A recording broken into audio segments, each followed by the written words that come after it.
நான் வந்து தபால் துறையில் வந்து செக்ஷன் சூப்பர்வைசர் வந்து ரிட்டையர் ஆகிருக்கேன். இந்த மாவட்ட அசோசியேஷன் ஆரம்பித்த காலத்துலேருந்து மெம்பராக இருக்கேன். ஸ்டாம்ப்ஸ் கலெக்டிங் அப்படிங்கிறது வரும்பொழுது அதை வந்து பிளாட்டலி அப்படிங்கிற ஹாபியில் சொல்லி அழைக்கிறோம். இந்த பிளாட்டலி ஹாபி வந்து கிட்டத்தட்ட வந்து 1850 அப்புறம் ஆரம்பித்த ஒரு ஹாபி. கிட்டத்தட்ட 300 வருஷமாக இருக்கிற ஒரு ஹாபி. அது வந்து hobbies of king of hobbies அப்படின்னு சொல்லுவாங்க. அதாவது முதலாக வந்து இந்த ஸ்டாம்ப் கலெக்டிங்கை வந்து பெரிய அரசர்கள், பெரிய பெரிய செல்வந்தர்கள் அவங்களும் தான் ஆரம்பிச்சது. அதுக்கப்புறம் வந்து சிறுவர்கள் முதல் பெரியவர்கள் வரை எல்லாருமே செய்கிற ஒரு ஹாபிஸாக வளர்ந்ததுனால அது வந்து ஹாபிஸுக்கே ஒரு கிங் அப்படிங்கிற லெவலில் அதுக்கு இப்போ பேர் சொல்கிறோம். ஸோ இந்த ஸ்டாம்ப்ஸை வந்து எப்படி கலெக்ட் பண்ணுறது அப்படிங்கிற ஒரு சின்ன இன்ட்ரடக்ஷன் கொடுத்துட்டு டாபிக் போகிறேன். அதாவது ஸ்டாம்ப்ஸில் வந்து 2 ரகம் இருக்குது. ஒன்று வந்து டெஃபினட்டிவ் சீரீஸ், இன்னொன்று வந்து கமெமரேட்டிவ் ஸ்டாம்ப்ஸ். டெஃபினட்டிவ் சீரீஸ் அப்படிங்கிறது என்னென்னா, போஸ்ட் ஆஃபீஸுக்கு போய் ஏதாவது ஒரு லெட்டரை கொடுத்துட்டு இதுக்கு வெயிட் போட்டு ஸ்டாம்ப் சொல்லுங்கள் அப்படின்னா 10 ரூபாங்க, 15 ரூபாங்க, 20 ரூபான்னு சொல்லுவாங்க. அந்த பைசா கொடுத்துட்டு அவங்க கொடுக்குற ஸ்டாம்ப்ஸ் வாங்கி ஒட்டுவோம். அது வந்து பார்த்திங்கன்னா சைஸில் ரொம்ப சிறுசாக இருக்கும், கொஞ்சம் அட்ராக்டிவாகவும் இருக்காது. ஸோ அந்த மாதிரி ஸ்டாம்ப்ஸ் என்னன்னா ரெகுலராக பிரிண்ட் பண்ணுவாங்க. பிரிண்ட்டு காலியாச்சுன்னா மறுபடியும் பிரிண்ட் பண்ணுவாங்க. ஸோ அதுதான் டெஃபினட்டிவ் ஸ்டாம்ப்ஸ். அப்புறம் வந்து என்னென்னா கமெமரேட்டிவ் ஸ்டாம்ப்ஸ் அல்லது பிளாட்டரி ஸ்டாம்ப்ஸ் அப்படிங்கிறது என்னென்னா, நம்ம இந்தியன் கவர்மெண்ட் இல்லாமல் எல்லா கவர்மெண்ட்டுமே ஒரு நிகழ்ச்சியையோ ஒரு நபரையோ அல்லது வந்து தன்னுடைய நாட்டினுடைய கலாச்சாரம், பண்பாடு இதை பிரதிபலிக்கிற விதமாக அப்பப்போ ஸ்டாம்ப்ஸ் வந்து ரிலீஸ் பண்ணுவாங்க. அந்த ஸ்டாம்ப்ஸ் தான் சிறப்பு தபால் தலை அல்லது கமெமரேட்டிவ் ஸ்டாம்ப்ஸ்னு சொல்லுவாங்க. இப்போ லேட்டஸ்ட்டாக வந்து சிறப்பு தபால் தலைன்னு சொல்ல போனோம்னா, கும்பமேளா நடந்தது எல்லாருக்கும் தெரியும். கும்பமேளா கிட்டத்தட்ட கோடிக்கணக்கான பேர் போய் புனித கங்கையில் நீராட்டி வந்தாங்கன்னு ஒரு தகவல் எல்லோரும் படிச்சிருப்பீங்க, பார்த்துருப்பீங்க. ஸோ அதை வந்து சிறப்பிக்கும் விதமாக வந்து ஒரு 5 ரூபா ஸ்டாம்ப்ஸ் 3 ஸ்டாம்ப்ஸ் போட்டிருக்காங்க. அது மாதிரி வந்து ஒரு சிறப்பு நிகழ்ச்சி அல்லது தலைவர்கள் அதை சிறப்பிக்கும் விதமாக போகிறது தான் கமெமரேட்டிவ் ஸ்டாம்ப்ஸ். அதனுடைய மினிமம் டினாமினேஷன் எப்படின்னா வந்து இப்போ இருக்கிறது வந்து 5 ரூபா, மினிமம் 5 ரூபா. அது எப்படின்னா ஒரு போஸ்டல் கவர் வந்து 20 கிராம் பேப்பர் உள்ளே வச்சோம்னா என்ன ரேட்டோ அதுதான் மினிமம் ரேட்டு. ஸோ 5 ரூபா மினிமம். மேக்ஸிமம் வந்து இப்போ 150 ரூபா வரைக்கும் அந்த ஸ்டாம்ப்ஸ் இருக்குது. ஸோ அது எப்படி கலெக்ட் பண்ணுறது? சப்போஸ் வந்து இந்த கமெமரேட்டிவ் ஸ்டாம்ப்ஸ் கலெக்ட் பண்ணுறதுன்னா, பிலாட்டலிக் பீரோட்டு மதுரை ஹெட் ஆஃபீஸில் இருக்குது. இப்போ நியரஸ்ட்டு வந்து உங்களுக்கு சமயநல்லூர் இருக்கும்போது மதுரை ஹெட் ஆஃபீஸில் தான் பிலாட்டலிக் பீரோ இருக்குது. அதில் வந்து 200 ரூபா பணம் கட்டிட்டோம்னா நமக்கு என்ன ஸ்டாம்ப்ஸ் வேணும், மற்ற மெட்டீரியல்ஸ் என்ன வேணுங்கிறத அவங்க பை போஸ்ட்டு அனுப்புவாங்க. மற்ற மெட்டீரியல்ஸ்னால் என்ன அப்படின்னா, ஒரு ஸ்டாம்ப்பு ரிலீஸ் ஆகும் பொழுது suppose Mahatma Gandhi stamp release ஆகும்னு வச்சுங்க. மகாத்மா காந்தி ஸ்டாம்ப் ரிலீஸ் ஆகும், அவருடைய படம் போட்ட ஃபஸ்ட்டு டே கவர் ரிலீஸ் ஆகும். அதுக்கப்புறம் வந்து அந்த ஸ்டாம்ப்ஸ் ஒட்டி சீல் வைக்கிறதுக்கு ஸ்பெஷல் கேன்சலேஷன் ரிலீஸ் ஆகும். அதுபோக இந்த ஸ்டாம்ப்ஸ் ஏன் ரிலீஸ் பண்ணுறோம், அந்த ஸ்டாம்ப் ரிலீஸ் பண்ணுற மகாத்மா காந்தி இருக்கார் இல்லையா, அவர் யார், என்ன செஞ்சாருங்கிறதுக்கு ஒரு இன்ஃபர்மேஷன் ஷீட்டை போடுவாங்க. இது 4ம் சேர்ந்தது தான் ஒரு ஸ்டாம்ப் ரிலீஸ் ஆகும் பொழுது வெளியிடப்படுற பொருட்கள். அதில் நமக்கு எது பிரியமோ அதை நம்ம கலெக்ட் பண்ணி வச்சுக்கலாம்.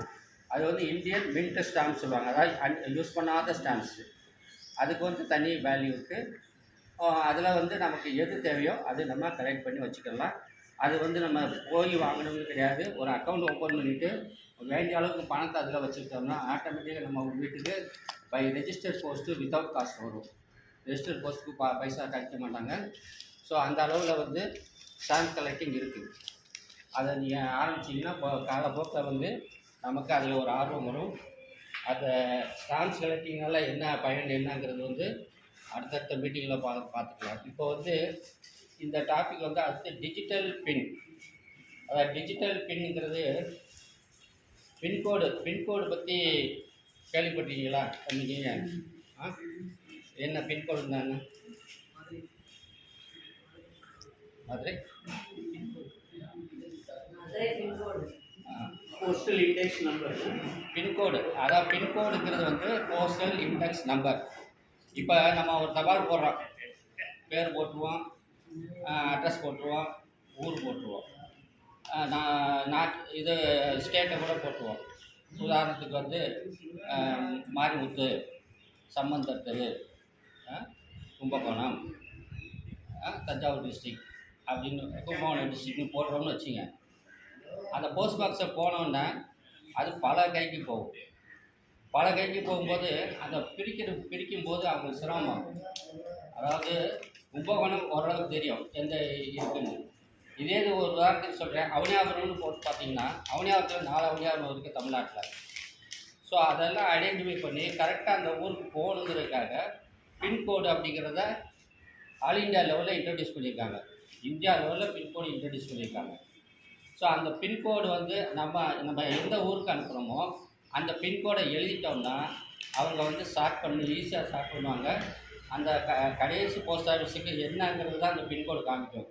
இப்போ உதாரணத்துக்கு வந்து இப்போ அவங்க சமயநல்லூர் போஸ்ட் ஆஃபீஸ் நம்பர் என்ன தெரியுமா? தெரியுமா? 625 402. ஸோ 6 நாளைக்கு கார்டில் போடுவீங்க தபாலில், அப்போ போடும்போது சீல் அடிச்சிருப்பாங்க பாருங்க. போஸ்ட் கார்டு, இந்த போஸ்ட் கார்டில் நீங்கள் தபால் அட்ரஸ் அனுப்புறீங்க, யாருக்காவது தபால் அனுப்புனா நீங்கள் எழுதுவீங்க மேட்ரு அட்ரஸ் யாருக்கு அனுப்புறீங்க அட்ரஸ் இந்த பின் 6 டிஜிட் நம்பர். இப்போ சமையலூர்னா அந்த சமையலூர் நம்பரை போட்டிங்கன்னா அது கரெக்டாக போய் சேர்ந்துடும். ஏன்னா சமையலூர் தமிழ்நாட்டில் வந்து நிறையா சமையலூர் இருக்கும். அதை வந்து ஐடென்டிஃபை பண்ணுறதுனால சமையலூர் நீங்கள் போடுற 5020 ஏதோ ஒரு நம்பர் இருக்குது சமையலூர் இருக்குது, அந்த நம்பர் போட்டிங்கன்னா தான் கரெக்டாக இந்த சமையலூர் இருக்கும். இல்லைன்னா அது பாட்டு சுற்றிக்கிட்டே இருக்கும். ஸோ 625402 இது வந்து 6 நம்பர் பின்கோடு. இந்த 6 நம்பர் பின்கோடில் ஃபஸ்ட்டு டிஜிட் வந்து அது எந்த ஸ்டேட் அப்படிங்கிறத குறிக்குது. ஃபஸ்ட்டு டிஜிட் வந்து அந்த ஸ்டேட். அப்புறம் வந்து நெக்ஸ்ட்டு 2 டிஜிட் வந்து அந்த ஸ்டேட்டில் உள்ள டிஸ்ட்ரிக்ட். அதுக்கப்புறம் அந்த 3 நம்பருக்கு பாருங்க 402, அதுதான் சமயநல்லூர் போஸ்ட் ஆஃபீஸுடைய நம்பர். ஸோ இதுதான் பின்கோடு. இப்போ இருக்க சிஸ்டம் இதுதான். இந்த சிஸ்டம் வந்து ஆரம்பித்து அந்த 50 வருஷம் ஆயிடுச்சு. 14/1972 தான் பின்கோடு சிஸ்டமே ஆரம்பித்தாங்க. இந்த பின்கோடை எப்படி அசைன் பண்ணுறாங்க அப்படிங்கிற ஒரு குறிப்பாக தெரிஞ்சுக்கலாம். பின்கோட் இப்போ நல்ல வேலையாக வந்து இந்த மீட்டிங்கில் ஸ்டூடெண்ட்ஸ் நிறையா வந்திருக்கீங்க. ஸோ வந்து அது உங்களுக்கு தெரிஞ்சுக்கிறதுக்கு ஒரு நல்ல வாய்ப்பு, எனக்கும் மகிழ்ச்சி. நான் எதிர்பார்க்கல இத்தனை ஸ்டூடெண்ட்ஸ் இருப்பாங்க அப்படின்னு எதிர்பார்க்கல. நல்ல வாய்ப்பு எனக்கு, உங்களுக்கும் ஒரு சந்தர்ப்பம். ஸோ பின்கோடு எப்படி அசைன் பண்ணுறாங்க அப்படின்னா, நம்ம இந்தியா இருக்கு இல்லையா, இந்தியா அதை வந்து 8 பகுதியாக பிரிக்கிறாங்க. 8 பகுதியாக பிரித்து அதில் வந்து ஜோன் 1 அப்படின்னா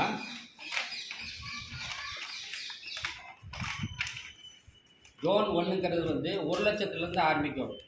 இப்போ நியூ டெல்லி அப்படின்னா 1,10,001. நியூ டெல்லி ஹெட் ஆஃபீஸுங்கிறது 1,10,001.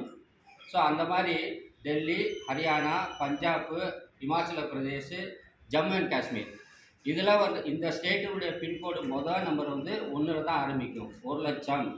ஹரியானா பார்த்தீங்கன்னா 1,20,000. பஞ்சாப் வந்து 1,40,000. இமாச்சல பிரதேஷ் 1,70,000. ஜம்மு காஷ்மீர் 1,80,000. இப்படி தான் ஆரம்பிக்கும். அதுக்கப்புறம் நான் சொன்ன மாதிரி டிஸ்ட்ரிக்ட்லாம் வரும். ஸோ இந்த 1ல் ஆரம்பித்தா அது வந்து ஜோன் 1. அப்புறம் 2ல் ஆரம்பிக்கிறது வந்து பியூர்லி ஒரே ஒரு ஸ்டேட் தான், உத்தரப்பிரதேஷ். உத்தரப்பிரதேசம் இப்போ உத்தரகாண்ட் ஆயிடுச்சு. இந்த 2 வந்து ஆரம்பிக்கிறது 2ஆம் நம்பரில் ஆரம்பிச்சின்னா அது உத்தரப்பிரதேஷ் தான். அந்த லெட்டர் வந்து உத்தரப்பிரதேஷ் தான் போகணும். 3வது வந்து ராஜஸ்தான், குஜராத். இந்த 2 ஸ்டேட்டுக்கு வந்து வர பின்கோடு 3ல் தான் ஆரம்பிக்கும். ஸோ அங்கே தான் அந்த லெட்டர் போகும். 4வது வந்து மகாராஷ்டிரா, மத்திய பிரதேஷ், சத்தீஸ்கர். இது பூரா அது பக்கத்தில் டாமன் டையூ, கோவா, இது பூரா 4ஆம் நம்பர். ஸோ 4ல் ஒரு பின்கோடு ஆரம்பிக்குது. நீங்கள் எங்கேயாவது பின்கோடு பார்க்குறீங்க அப்படின்னா 4ஆம் நம்பரில் ஆரம்பிக்குதுன்னா அது இந்த ஸ்டேட்டுக்கு தான் போகும். மகாராஷ்டிரா, மத்திய பிரதேஷ், சத்தீஸ்கர், கோவா, டாமன் டையூ அங்கே தான் போகும். 5வது வந்து ஆந்திர பிரதேஷ், கர்நாடகா. நம்ம பக்கத்தில் இருக்க ஆந்திர பிரதேஷ், கர்நாடகா, இப்போ தெலுங்கானா. இது பூரா 5ல் ஆரம்பிக்கும். 6வது வந்து நம்ம தமிழ்நாடு, கேரளா, லட்சத்தீவு. இப்போ தமிழ்நாட்டில் பார்த்தீங்கன்னா 6,25,402ன்னு சொன்னோம் இல்லையா, அது வந்து 6,00,000 இருந்து 6,40,000 வரைக்கும் போகும். இப்போ உதாரணத்துக்கு வந்து கோயம்புத்தூருடைய பின்கோடு வந்து 6,42,001. ஸோ அந்த 6ங்கிறது தமிழ்நாடு, 42 கோயம்புத்தூர் டிஸ்ட்ரிக், 1 வந்து கோயம்புத்தூர் ஹெச்ஓ. ஸோ 6,00,000 6,40,000 வரைக்கும் தான் நம்ம தமிழ்நாடு பின்கோடு. கேரளா வந்து 6,70,000 6,99,000 வரைக்கும். அதே மாதிரி அடுத்து ஜோன் 7 எதுன்னா வெஸ்ட் பெங்கால், மெயினாக வெஸ்ட் பெங்கால், ஒரிசா, அப்புறம் வந்து வடகிழக்கு மாநிலங்கள் பூரா. வடகிழக்கு மாநிலங்கள் ஏதாவது 2 சொல்லுங்கள். வடகிழக்கு மாநிலங்கள், north east states.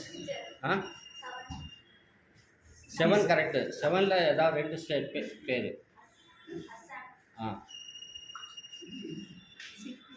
Sikkim, Assam, Sikkim, Tripura, Manipur எல்லாம் வரிசையாக வரும். ஸோ அது எல்லாம் வந்து ஜோன் 7ல் வரும். அதில் இன்ட்ரெஸ்டிங் பார்த்தீங்கன்னா நம்ம சென்னைக்கு பக்கத்தில் இருக்கிறது, ஜஸ்ட்டு ஒரு 1 ஹவரில் போயிடுவோம். அந்தமான் நிக்கோபார் ஐலாண்ட். அதுக்கு வந்து 6ஆம் நம்பர் கிடையாது, அது 7ஆம் நம்பர். அது வந்து அந்தமான் வெஸ்ட் பெங்காலோட சேர்த்துருக்காங்க. ஸோ வெஸ்ட் பெங்காலோட தான் அந்தமான் நிக்கோபார் போகிற லெட்டர்ஸ் பூரா 7ஆம் நம்பரில் தான் ஆரம்பிக்கும். ஆனால் நமக்கு பக்கத்தில் தான் இருக்காது, தமிழ்நாடு பக்கத்தில் தான் இருக்குது. அப்புறம் வந்து பார்த்திங்கன்னா ஜோன் 8 பீகார், ஜார்க்கண்ட். இந்த 2 வந்து ஜோன் 8. அதாவது உத்தரப்பிரதேசுக்கும் ஒரே நம்பர் தான், பீகாருக்கும் ஒரே நம்பர் தான். இது அவ்வளோதான். இந்த 8 ஜோனில் தான் இருக்குது.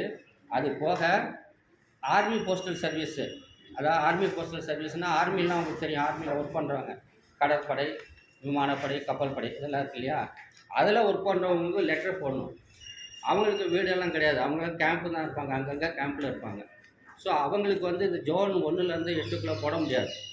ஸோ அவங்களுக்கு வந்து ஜோன் அதாவது 9 lakhsலேருந்து 9,40,000. ஸோ அந்த நம்பர் அசைன் பண்ணியிருக்காங்க. 9ல் ஆரம்பிக்கிறவங்கள அவங்களுக்கு. ஸோ இது வந்து இப்போ இருக்கிற பின்கோடு சிஸ்டம். நம்ம போடுற லெட்ரு வந்து கரெக்டாக ஒரு இடத்துக்கு போகிறதுக்காக அசைன் பண்ணி வச்சுருக்க நம்பர். இப்போ இந்திய தபால் துறை என்ன பண்ணுதுன்னா, இன்னொன்று சொல்ல போனோம்னா, நம்ம இந்திய தபால் துறையில் மொத்தம் வந்து 1,56,000 போஸ்ட் ஆஃபீஸ் இருக்குது. 1,56,000. அதில் வந்து கிராமப்புற போஸ்ட் ஆஃபீஸ்லாம் போக மீதி வந்து 30,000 போஸ்ட் ஆஃபீஸுக்கு தான் இந்த பின்கோடு. 30,000 post office pincode. ஏன் கிராமப்புற போஸ்ட் ஆஃபீஸுக்கு நம்பர் கொடுக்கல அப்படின்னா, இப்போ உதாரணத்துக்கு வந்து எனக்கு தெரிஞ்ச ஊரே சொல்கிறேன். போஸ்டல் ட்ரைனிங் சென்டர்னு இந்த ஏர்போர்ட் பக்கத்தில் இருக்குது. அதனுடைய நம்பர் வந்து 6,22,022. அதுக்கு கீழே கிராமப்புற போஸ்ட் ஆஃபீஸ் வந்து பெருங்குடி, வளையங்குளம், சின்ன உடப்பு, இப்படி 6 போஸ்ட் ஆஃபீஸ் வருது. இந்த 6 போஸ்ட் ஆஃபீஸுக்குமே இந்த 22 தான். அதுக்கு தனியாக நம்பர் கொடுக்க மாட்டாங்க. அப்படிங்கும்போது இந்த 1,56,000ல் 30,000த்துக்கு தான் இந்த நம்பர். மீதி பூரா வந்து பிரான்ச் ஆஃபீஸுக்கு அது எது ஹெட் ஆஃபீஸோ அந்த நம்பரே கொடுக்குறாங்க. ஸோ 30,000 நம்பரில் தான் இப்போ நம்ம எல்லாம் இப்போ ஷார்ட்டிங்லாம் பண்ணிகிட்ருக்காங்க. இதை வந்து இந்திய தபால் துறை வந்து IIT Madras, ISRO, Indian space research organisation, so அவங்க உதவியோட இப்போ புதுசாக டிஜிட்டல் பின்கோடு அப்படின்னு இன்ட்ரோடியூஸ் பண்ணியிருக்காங்க. இன்ட்ரோடியூஸ் பண்ணியாச்சு. இது ஆப்ரேஷனில் கொஞ்சம் கொஞ்சம் வந்துட்டுருக்கு. இந்த டிஜிட்டல் பின்கோடு அப்படிங்கிறது என்னென்னா, இந்த படத்தை பார்த்திங்கன்னா நம்ம இந்தியா இருக்கு இல்லையா, இந்தியாவுடைய கிழக்கு, மேற்கு, தெற்கு, வடக்கு, இதை அப்படியே வந்து இந்த 16 ஜோனில் கவர் பண்ணுறாங்க. அதில் பார்த்திங்கன்னா 8 வந்து இங்கிலீஷ் லெட்டர் இருக்கும், 8 வந்து நியூமெரிக்கல் இருக்கும். ஸோ இந்த எஃப் எடுத்துக்கிட்டிங்கன்னா இதை வந்து 16 பிரிக்கிறாங்க, அதுக்குள்ளே 16 பிரிக்கிறாங்க. மொத்தம் ஒரு ஜோனை வந்து 16 போய் 10 தடவை பிரிக்கிறாங்க. ஸோ அப்படி பார்த்தீங்கன்னா கிட்டத்தட்ட ஒவ்வொன்றையும் 10 தடவை பிரிப்பாங்க. பிரிக்கும் பொழுது நம்ம இருக்கிற வீடு நம்ம இருக்கிற வீடு வந்து 4 மீட்டருக்கு 4 மீட்டர், அதாவது 12 அடிக்கு 12 அடி. அந்த அந்த ஒரு அதுக்கு பேர் ஒரு கிரிட்னு சொல்லுவாங்க. அந்த கிரிட்டுக்கு ஒரு நம்பர் வரும். ஸோ அதுதான் வந்து இப்போ டிஜிட்டல் பின்கோட் அப்படின்னு இன்ட்ரடியூஸ் பண்ணிட்டாங்க. ஆனால் வந்து நம்ம வந்து இன்னும் யூஸ் பண்ண ஆரம்பிக்கல. காலப்போக்கில் அதுதான் வரும். இந்த டிஜிட்டல் பின்கோடை நம்ம எப்படி பார்க்குறது அப்படின்னா, இதில் பார்த்தீங்கன்னா இந்தியா போஸ்ட் வெப்சைட்டில் போய்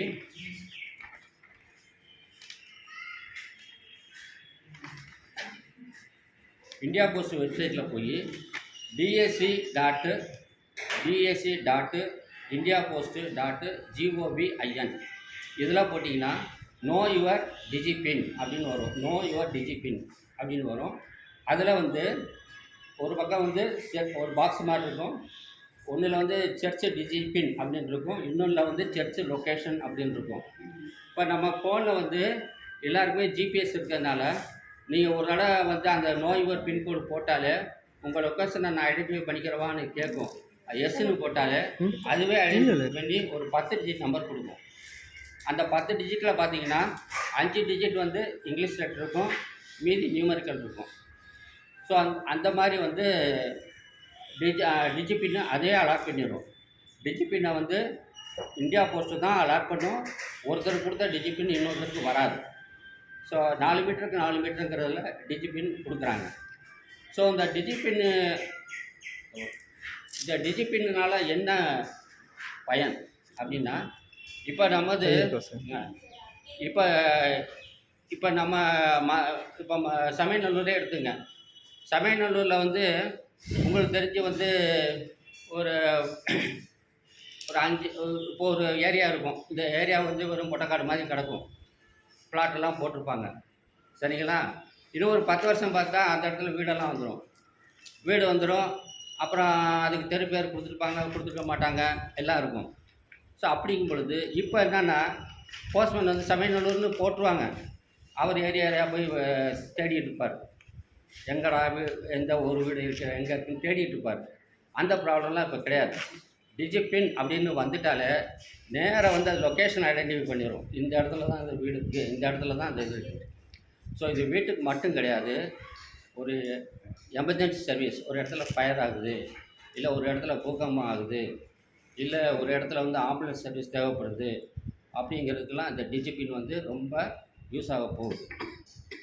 காலப்போக்கில் அதுதான் ரொம்ப யூஸ் ஆக போகுது. அப்புறம் வந்து பார்த்திங்கன்னா இது வந்து இப்போ சென்னை, பாம்பே மாதிரி திக்லி பாப்புலேட்டட் பீப்புள், அதாவது ஒரு ஸ்கொயர் மீட்டருக்கு வந்து ஒரு ஸ்கொயர் கிலோமீட்டருக்கு 5000-10,000 பேர் இருக்கிறது நெருக்கமானது, அந்த ஏரியாவுக்கும் பயன்படும். இல்லை ராஜஸ்தான் மாதிரி பாலைவனம் அந்த ஏரியாவுக்கும் பயன்படும். அது இல்லாமல் இப்போ இருக்க பின்கோடு சிஸ்டம் வந்து இந்திய நிலப்பரப்புக்குள்ளே தான் அந்த பின்கோடு கொடுத்துருக்கான். டிஜிபின்ங்கிறது வந்து இந்திய நிலப்பரப்பை தாண்டி அந்த கடல் எல்லை, அந்த சி ஏரியாவில் இருக்கியா, நம்ம ஏரியா சி ஏரியா, அதில் கூட ஒரு பர்டிகுலர் ஏரியாவை கண்டுபிடிக்கிறதுனால தான் அந்த டிஜிபின் வந்து யூஸ் ஆக போகுது. ஸோ இதுதான் டிஜிட்டல் பின்னு. இதை வந்து காலப்போக்கில் யூஸ் பண்ணலாம். இப்போ நம்ம வந்து ஃபோனில் எடுத்து இப்போவே நீங்கள் இந்த டிஎஸ்சி இந்தியா போஸ்ட் கவர்மெண்ட் இல்லைன்னா நோ யுவர் டிஜிபின் அப்படின்னு போட்டு பார்த்தீங்கன்னா இந்த ஏரியா டிஜிபின் காமிக்கும். இப்போ நம்ம உட்காந்துருக்கோம் இல்லையா, அந்த நம்பரை காமிக்கும். ஸோ அந்த மாதிரி வரும். நம்ம வீட்டுக்கு போய் நம்ம சிஸ்டத்தில் பார்த்தோம்னா நம்ம வீட்டு நம்பர் இது வரும். இப்போ அந்த டிஜிபினை வந்து 4x4ன்னு சொல்லிட்டோம். அதில் வந்து நம்ம இந்தியாவை அதாவது எப்படி அதை பிரிக்கிறாங்க அப்படின்னா, நம்ம வந்து லேட்டிடியூட்னு தெரியும், சரிங்களா? அச்சரேகை, தீர்க்கரேகை. அதில் வந்து இந்தியாவுடைய லாங்கிடியூட் வந்து 63.5லேருந்து 99.5 வரைக்கும், லேட்டிடியூட் வந்து 2.5லேருந்து 38.5. இதுதான் வந்து இந்தியாவுடைய லாங்கிடியூட். இதை தான் வந்து இவங்க அந்த 16 ஜோனாக பிரித்து அந்த கிரிட்டு வந்து இது பண்ணுறாங்க. ஸோ அதில் வந்து ஆக்சுவலாக இந்த டிஜிபின் வந்து 27/5/2025 மே மாதம் 27ஆம் தேதியிலேருந்து லான்ச் பண்ணிட்டாங்க. ஆனால் இதை வந்து ஆஃப்லைன்லேயும் பண்ணலாம், அதாவது ஆண்ட்ராய்ட் ஃபோன் இல்லாமலேயும் பண்ணலாம் அப்படின்னு சொல்கிறாங்க. இன்னொன்று வந்து நமக்கு நம்ம அட்ரஸை ஃபீட் பண்ணி கூட டிஜிட்டும் பார்க்கலாம்னு சொல்கிறாங்க. பட் வந்து அது வந்து அந்த 2 இது வந்து இன்னும் ஆப்ரேஷனுக்கு வரலை. இப்போ நம்ம ஆண்ட்ராய்ட் ஃபோன் ஓப்பன் பண்ணி நோ யுவர் டிஜிபின் போட்டோம்னா நம்ம ஏரியா இருக்கிற இடத்துக்குரிய டிஜிபின் வந்து சேர்ந்துடும். அப்புறம் வந்து நம்ம தபால் துறையினுடைய இந்தியாவுடைய தபால் துறையினுடைய சொல்லுங்கள்.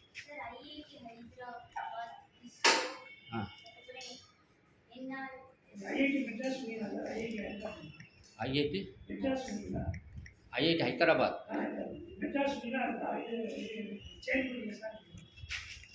மெட்ராஸ் கிடையாது. அப்படியா? சாரி. ஐஐடி ஹைதராபாத். தேங்க்ஸ். ஆமாம், டிஜிபின் இல்லை, அதுதான் டிஜிட்டல் போஸ்டல் இண்டெக்ஸ் தான். டிஜிபின் அப்படிங்கிறது digital postal index number. Digital postal index number தான் டிஜிபின். சரிங்களா? ஐஐடி மெட்ராஸ் கிடையாது. ஐஐடி ஹைதராபாத்தும் ISRO, Indian space research organisation, இந்த 2 கோஆர்டினேஷனோட தான் இந்த பின்னே ஃபார்ம் ஆகுது. அது ஆக்சுவலாக சேட்டலைட்டை வச்சு இது பண்ணுறாங்க. இது லான்ச் ஆன டேட் வந்து 27/5/2025. இப்போ ஆப்ரேஷனுக்கு வந்துருச்சு. நம்ம இந்தியா போஸ்ட்டு இப்போ டிஜிபின்னு ஒரு உதாரணம் பார்க்கணும் இல்லையா? இந்தியா போஸ்டினுடைய தலைமையகம், தபால் துறை இந்தியா இருக்குன்னு சொன்னோம் இல்லையா? அதனுடைய தலைமையகம் வந்து டெல்லியில் இருக்குது. அதனுடைய டிஜிபின் என்ன அப்படின்னா 39J48L L8D4. செல்லு தாங்க. அதை டிஜிபின்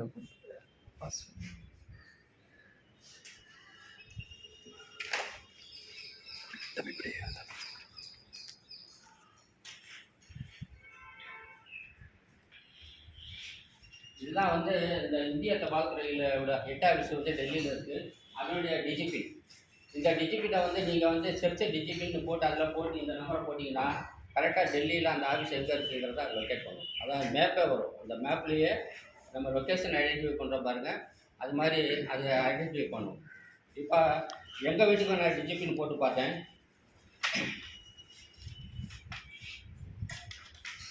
எங்கள் வீட்டுக்கு ஒரு டிஜிபின் வந்துச்சு, 10 நம்பரு.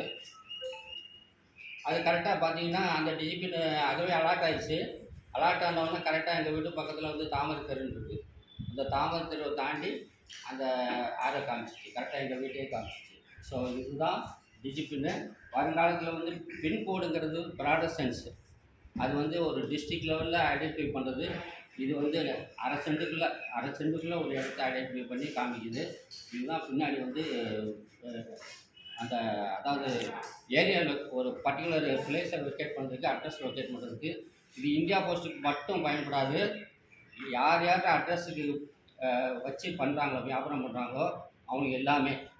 மெயினாக அந்த ஃபுட் டெலிவரியில் வரும் இல்லையா? ஃபுட் டெலிவரிலாம் பண்ணுறோம், வீட்டை தேடிக்கிட்டே இருப்பாங்க. அவங்களுக்குலாம் ரொம்ப யூஸ் ஆகும். அதே மாதிரி வந்து பெரிய பெரிய நிறுவனங்களுக்கும் யூஸ் ஆகும். நீங்கள் அந்த டிஜிபின் வெப்சைட்டை பார்த்தீங்கன்னா எல்லா பேங்க்கும் போட்டாங்க. எல்லா பேங்க்கும் டிஜிபின்னா என்ன, அது என்ன யூஸ் ஆகுன்னு இந்தியா போஸ்ட் தான் லான்ச் பண்ணியிருக்கு. ஆனால் உள்ளே போய் பார்த்தோம்னா எல்லா பேங்க்குமே வந்து டிஜிபின்னா என்ன, எதுக்கு யூஸ் ஆகுதுன்னு போடுறாங்க. ஸோ இதுதான் வருங்காலத்தில் உள்ளது. இது வரைக்கும் ரொம்ப பொறுமையாக இருக்கிறதுக்கு ரொம்ப நன்றி. தேங்க்யூ. இந்த அரசாங்க பேச அனுமதிப்பதற்கும் நன்றி. தேங்க்யூ. இப்போதைக்கு ஜிபிஆர்எஸ்னு ஒன்று இருக்குது, தெரியுங்களா? செல்லில்